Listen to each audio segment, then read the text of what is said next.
நண்பர்களே, இன்றைக்கி 130 நாள் காலிஸ்தெனிக்ஸ் சேனலில் 13வது நாள். இன்றைக்கி விநாயகர் சதுர்த்தினால எல்லாருக்கும் ஒரு விநாயகர் சதுர்த்தி நல்வாழ்த்துக்கள். இன்றைக்கி காலையில் 6:30 மணிக்கு எழுந்து பெட்ஷீட்லாம் மடித்து வாயெல்லாம் மடித்து வச்சாச்சு.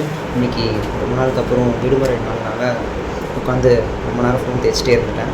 அதுக்கப்புறம் சரி இப்படியே இருந்தால் சரி வராதுன்னு எழுந்து பல்லு விளக்கிட்டு அடுத்து சாப்பிட போகலான்னு சொல்லி கீழே போயிட்டேன். இன்றைக்கி ரொம்ப நாளுக்கு அப்புறம் காலையில் அம்மா கையில் சாப்பிட்றேன். ஆப்பமும் இட்லியும் சாப்பிட்றேன் காலையில். அதை முடிச்சுட்டு நாள் ஃபுல்லாக சும்மா தான் இருந்த நண்பர்களே. பெருசாக ஒன்றும் பண்ணலை. மதியம் சாப்பிட்டுட்டு வீட்டுக்கு கொழுக்கட்டையெல்லாம் சாப்பிட்டுட்டு தூங்கிட்டேன். சரி சாயந்தரம் எக்ஸசைஸ் பண்ணுவேன்னு ஸ்ட்ரெச்சிங் ஆரம்பிச்சிட்டேன். நண்பர்களே ஃபாலோ பண்ணிக்கோங்க. என்னோடய ஜேர்னி நீங்கள் ஃபுல்லாக பாருங்கள்.